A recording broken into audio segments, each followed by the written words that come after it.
What's up, everybody? My name's Chance, and today we're going to be taking a look at a mono white aggro list that I honestly believe to be the quickest and most efficient way to climb you through ranked. And that is because generally you will know if you have a victory with this deck by turn 6 or 7, right? If you don't have a victory by turn 6 or 7, you're probably not going to have a victory. I mean, you can keep pushing it. You really can, because you do have things like Emeria's Call, right? I've definitely won matches where I pushed it to that mid, kind of late game, and still picked up the victory. However, the beauty of this deck, you know, you get down your Venerable Knight, which is a 1 mana 2/1, or your Selfless 1 mana 1/1, and then you have all of this power that comes in on turn 2. You either have the Luminarch or the Seasoned or the Shepherd, right? Regardless, you're getting so much more power. Even with a Luminarch, you're getting 2 power, you know, even though it's only a 1/1, you're getting that additional counter and all that good stuff. So you're getting so much power come turn 2, right? And you're getting to swing in with your little creature, and you're getting to bolster it, or maybe you're getting a little backup plan. And then come turn 3, you get either an answer to your opponent's body that they put to block yours, right? In which case you get to continuously swing in. You get a body that is solidly never going to be able to be blocked by, you know, all odds or all evens, which is so solid. Again, 3 damage, and then you have Luminarch building it up, or you have Maul building it up, if you don't choose odd, that is. So very, very good card. Or you have Maul, which just sends your big body, you know, that creature that you've been boosting up with Luminarch or your Seasoned Hallowblade or your Shepherd, sends them straight into the sky, and now you're dealing like 5 points of damage, which is literally a fourth, 20% of your opponent's life total. And then there you go, you're just off to the races, you know, taking in that damage. And again, you're aiming for victories by turn 5 or 6. If you don't get there, you can go generally around 10. Turn 10, if you're not looking swell. And the reason I say this is the deck doesn't have a ton of card draw. It doesn't have a ton of like, I'm in an emergency situation, this will help me get card advantage. Your main goal with this deck is to try to efficientize? Try to make the most damage you can within the shortest amount of time, right? So down here in the bottom end, you have 3 copies of Giant Killer. This really serves as a 2-pronged purpose, right? Come mid game for you aggro players, for all the aggro players in the world, generally around turn 3, 4, that's when your opponent's dropping, you know, their Bone Crusher or whatever, that solid body that actually can jam up the whole field. You know, Love Struck Beast has become very popular, Questing Beast, all these kind of things. 3 mana, take it out. And now, you know, your lower bodies, your Venerable Knight and your Luminarch Aspirant are getting in for an additional, you know, 5 damage, 6 damage, whatever it might be. So Giant Killer, really good on that turn 3 play. And if you don't get that right, if you get it in your hand turn 1, go ahead and play it down. That 2 mana tap target creature, it's not going to destroy their, you know, their big body defender, but it is going to allow you to tap it. Now you can get in with your creatures, and you can actually race your opponent because you had that turn 1 play, you had that turn 2 play, you have the turn 3 play. It's just so efficient with the damage that it's outputting, as opposed to these other decks like Gruul and all this that need, you know, that 1/1 to turn on the Love Struck Beast, or needs your Embercleave, or whatever it may be, right? So, down from that, Selfless Savior gives your creatures indestructible for the low cost of almost free. You do have to sacrifice it, but you don't have to pay any mana, which is the best thing about this card. You pay the 1 mana, get it on the board. Every chance that you can get in to attack with it, I mean, it's 1 free damage. And of course, it protects your other bigger creature, which generally what you're going to be doing with this deck is building up a singular creature, trying to protect it, and getting it to go high in the skies with Maul. Finish them out, right? Venerable Knight, really good at buffing itself, right? If you have 2 Venerable Knights down, it's just a powerhouse. Aside from that, it's 1 mana for a 2/1, which is hard value to beat. 2 copies of Glass Casket for some easy peasy lemon squeezy removal on things such as Annex, Bone Crusher, again, Love Struck Beast, you know, all these big powerful Croxas even, takes them out.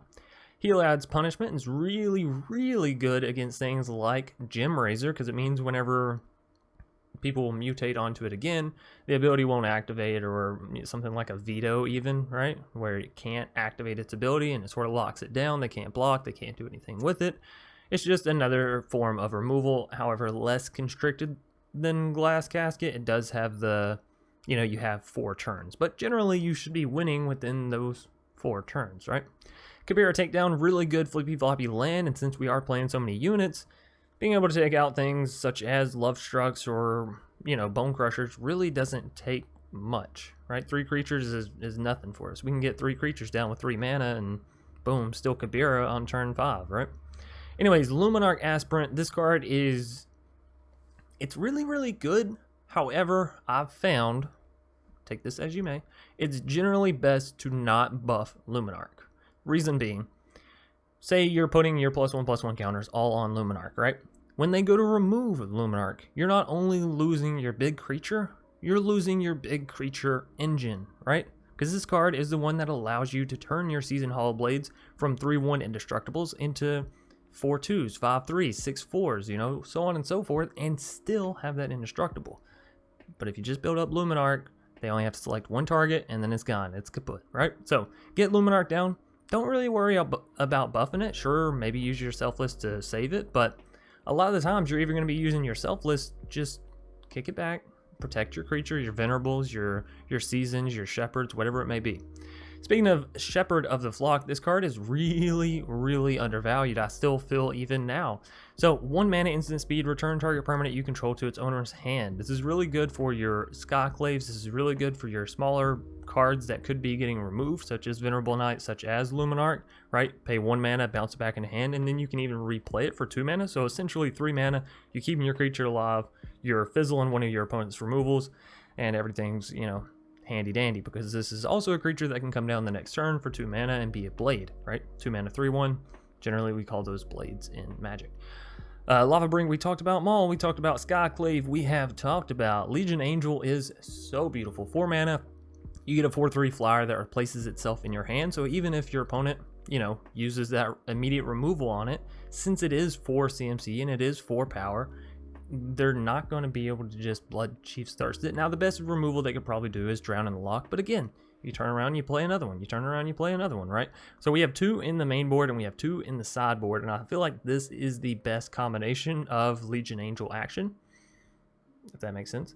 If you only have 3, I recommend probably 2 in main, 1 inside. If you only have 2, 1 in main, 1 inside, obviously.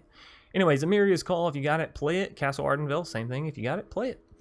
Aside from that, we have an additional copy of Giant Killer over here to help us deal with those big-bodied creature decks. Soul God Lantern to deal with those graveyard-dependent decks. Draneth Magistrate could actually come out, but it's still really good against the decks that do play Adventure, and we still have, you know, Jund, Golgari, all these other kind of Adventure decks roaming around. Glass Casket comes in whenever you're dealing with those mono-red, lovely folks. I won't say what I was going to say. Anyways, Revoke Existence is actually really good if you're dealing with one of the gods, which I know you don't see often, but when you do, this card is really crucial. When you see a Doom Foretold, this card's really nice, right? Bozriket, you know, I haven't really found the situation. So if anyone out there knows the situation in which you play Bozriket, generally Planeswalkers come in the control matchups, right, to help with board wipes or having value maintained on the board after things of that nature. However, Bozri doesn't really add anything to the battlefield unless something's already there. So I'm not entirely sure at what point Bozri gets sideboarded in. I've yet to put him into the main board, so maybe, you know, maybe I'm missing out on something. Idol of Endurance is so beautiful against these mill decks. So 3 mana artifact, whenever it enters the battlefield, if you can get it to enter, exile all creature cards with converted mana cost 3 or less from your graveyard until Idol of Endurance leaves the battlefield. So you exile your, you know, basically all your cards, all your creatures. And then for 2 mana, you can tap it and you may cast a creature spell without paying its mana cost. So essentially you just get access to all the creatures in your graveyard that the rogues just milled, and you're only paying 2 mana to bring out, you know, potentially these 3 mana cards. Of course, some of them are going to be 2 mana as well, in which case you're paying equal value for it, but you're getting access to your graveyard cards in a mono white deck. that is very, very valuable. I can't express how actually valuable it is to have that in just a solid mono color of white, right? We know mono black has reanimation, but mono white, oh man, that's nice. Baneslayer Angel is last, but certainly not least. 5 mana for this 5/5. It's good against the flyer decks. It's good against the Yorion decks, right? Dream Trawler, although I haven't seen that card in a really long time. It's also really good against the decks that run things such as Storm's Wrath, where it's like this hard cap on destroying everything, right? Where it's like 4 damage and everything's dead. Baneslayer above that little mark line there, right?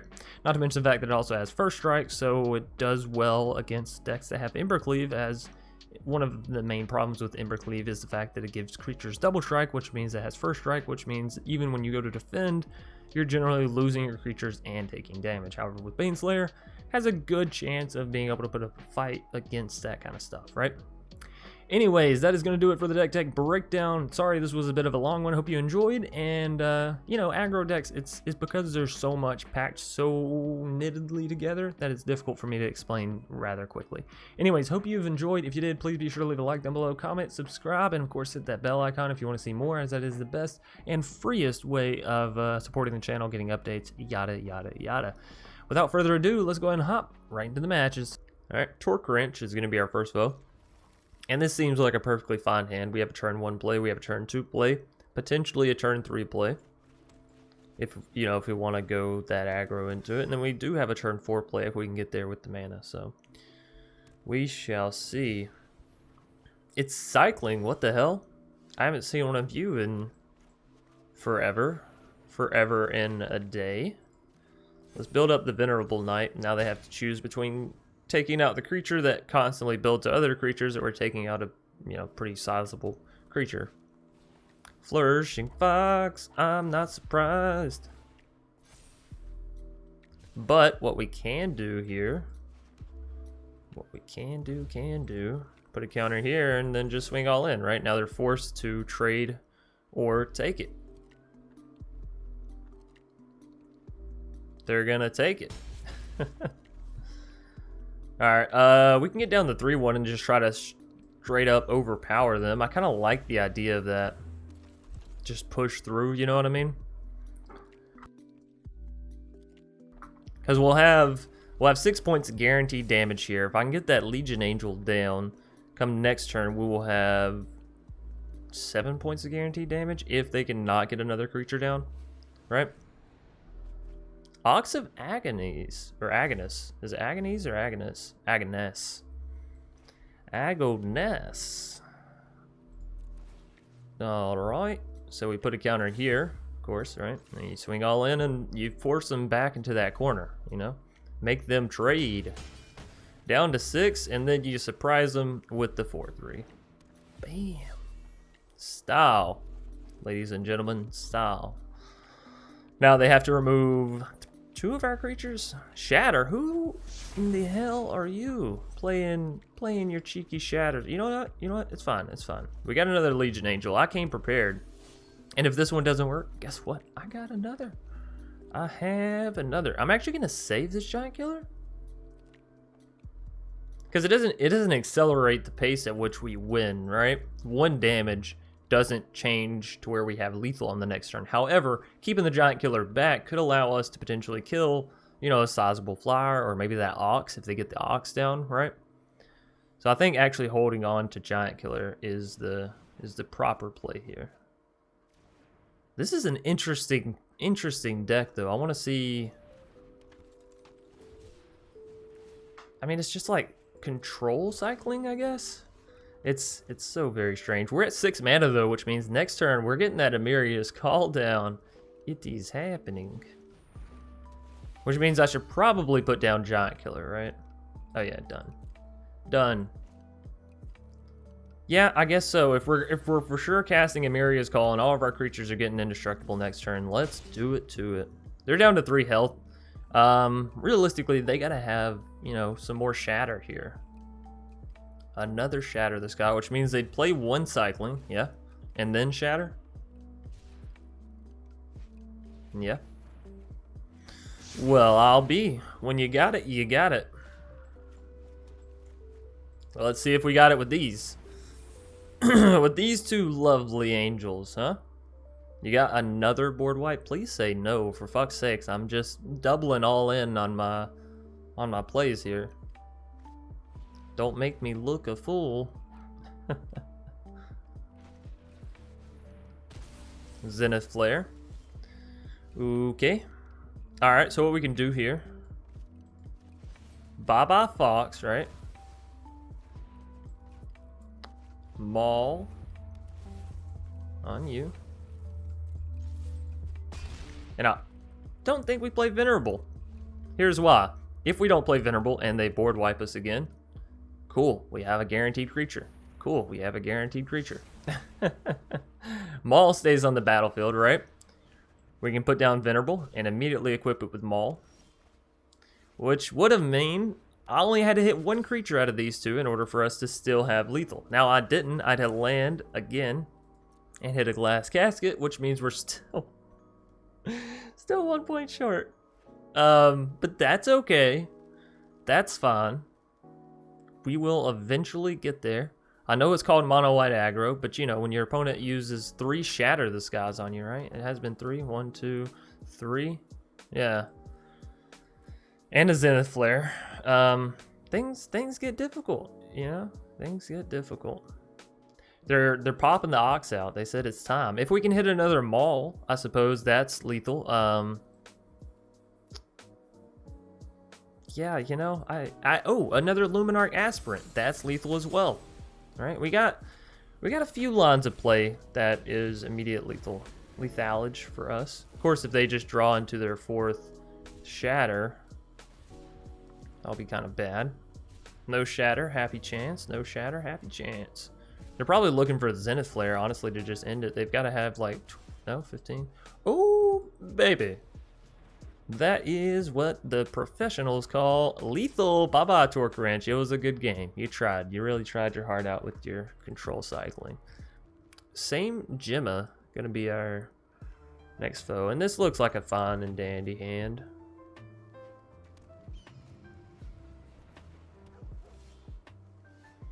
Alright, so if they're also playing mono white, I think it's actually more beneficial for us to go ahead and get down Giant Killer, prevent the damage, and gives us the creature immediately, right?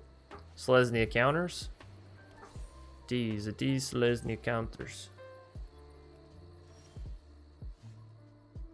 Now we can go ahead and Glass Casket the Swarm Shambler.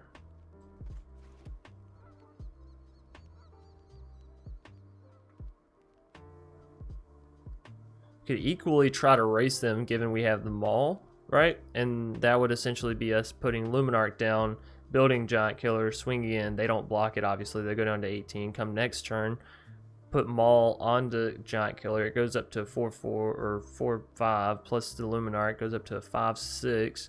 So we'll end up kicking them down to like 13 health. So it'd be like a 4-turn clock. That's pretty fucking good. That's pretty good. Let's do it.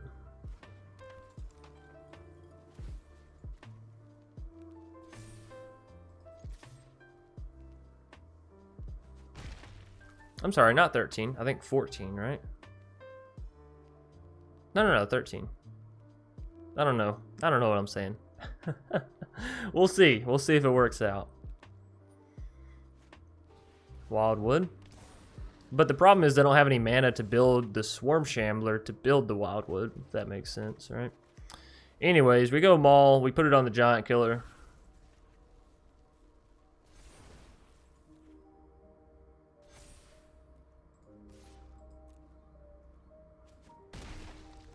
$13. Next turn, it'll be 6, 7. So they are dead in 2 turns.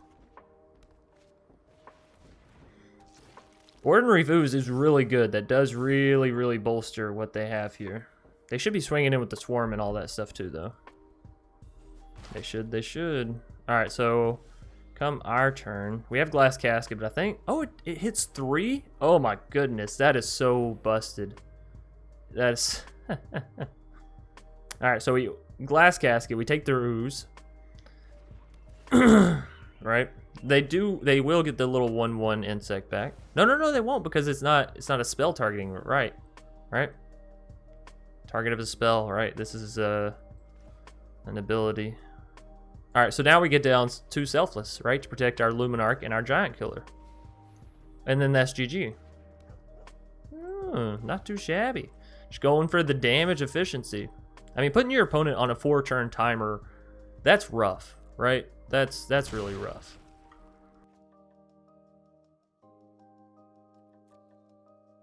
Alrighty. Let's see what you got, same Gemma. Concede. What? Indie Mion? Minion? I don't know. This looks like a very keepable hand. Got a turn 1, turn 2, turn 3, turn 4 play just stacked up. Stacked Now the unfortunate thing is Kabira Takedown does enter tap, so it doesn't exactly give us our full line of play, but that Plains does. Oh boy, that Plains does. Oh cool, it landed. You don't play down Shepherd of the Flock there just in case they have a flash creature, and then you could like bounce Venerable Knight back to your hand and replay it, right? Or you could use Kabira Takedown if it's a 1 health creature. You know, there's a lot of different things you can do. Anyways, we could save Giant Killer for them to play a land down, and that could potentially save us from like a Great Hinge. Or I could just put them on the timer as well, right? Just Maul onto Shepherd, that's 5 damage, they're back down to 13. Equally so, I could put down Giant Killer and then use Kabira Takedown to take out the Kazandu.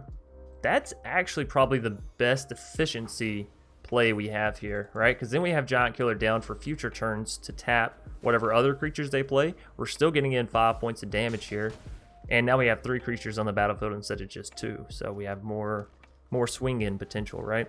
Questing Beast is fine because again we have the Giant Killer to, well, tap it, you know, slay them giants and whatnot. The unfortunate thing is it costs 2 mana for our Giant Killer to continuously tap Questing Beast. Costs 3 mana for us to get down a Maul. Now I could get down a Maul and then keep our Shepherd back to defend against the Questing Beast, but who's to say they don't have removal, right?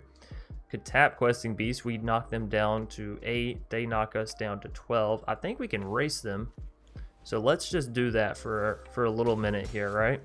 Let's just race them.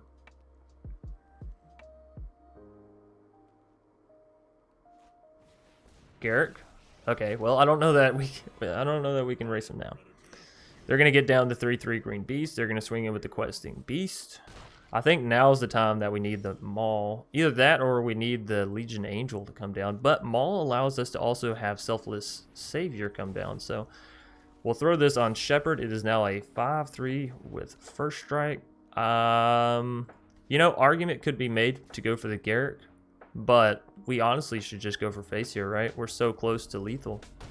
So close. And we have the Selfless to protect our Shepherd. So they would have to have 2 forms of removal here. One being instant speed for the Shepherd to get taken out. I think we got him. I think we got this Mono Green Stompy deck on lock.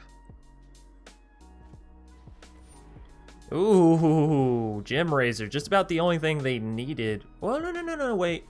Oh yeah, because it still has reach. Oh damn, that's such a bitch. Alright, so they're gonna get in for the 4 points of damage. Surely they don't tap Gem Razor, right? Now that they see I have a Maul. Surely they don't swing. Swarm Shambler, okay. Okay. Garrick is going to plus up the Questing Beast, I assume.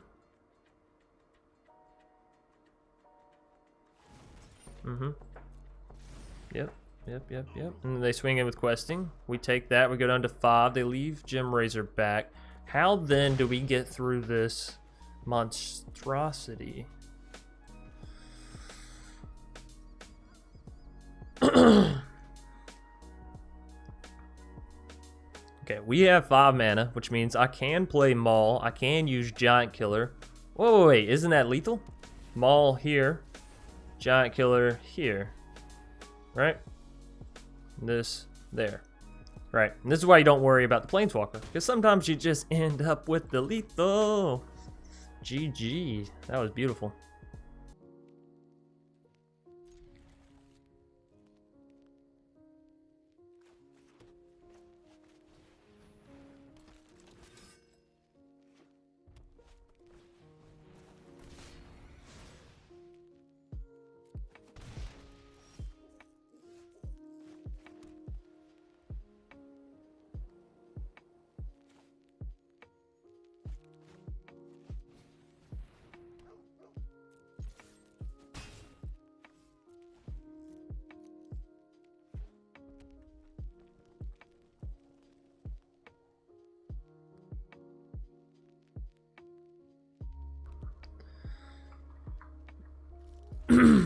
Goodness.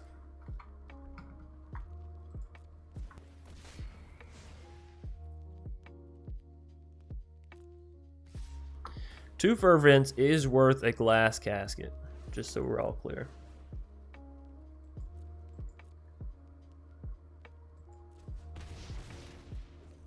Alright.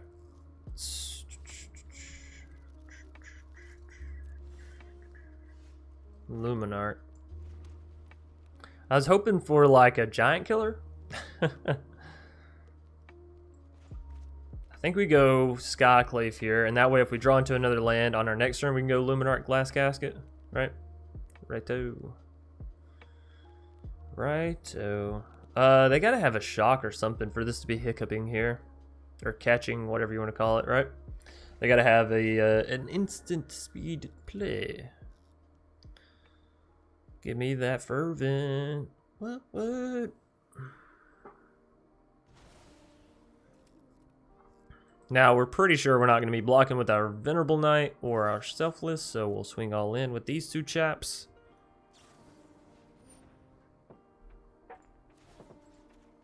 Okay, we'll swing in with this chap. Make him waste a shock. Fine by me.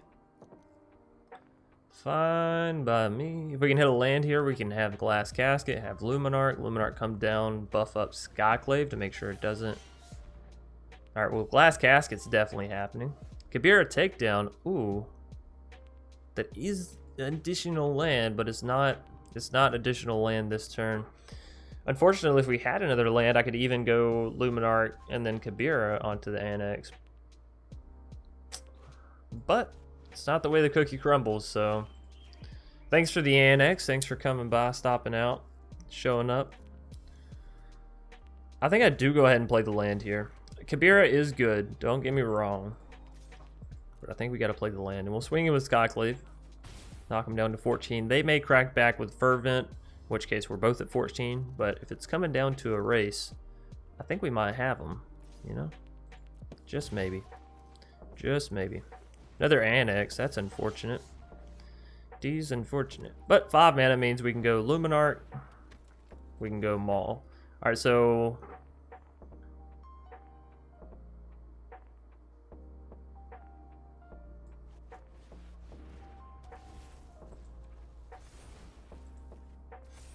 do we race?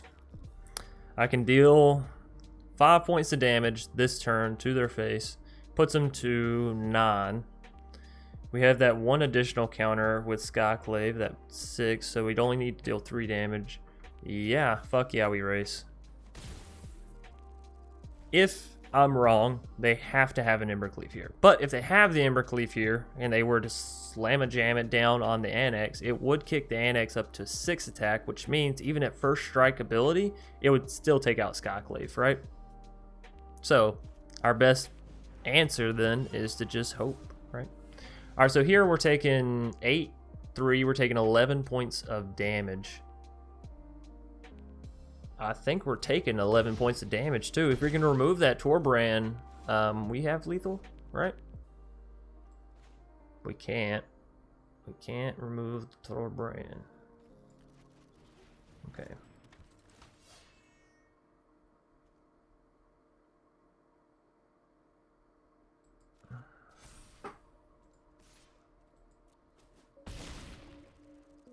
Alright, well now we just hope no Embercleave, right?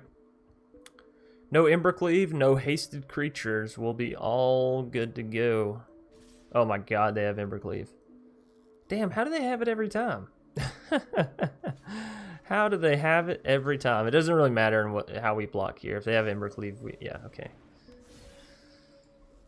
Ugh. Every single time, huh? Not just Embercleave, might I add. They had 2 Annexes, a Torbrand, and an Embercleave, as well as double Fervents.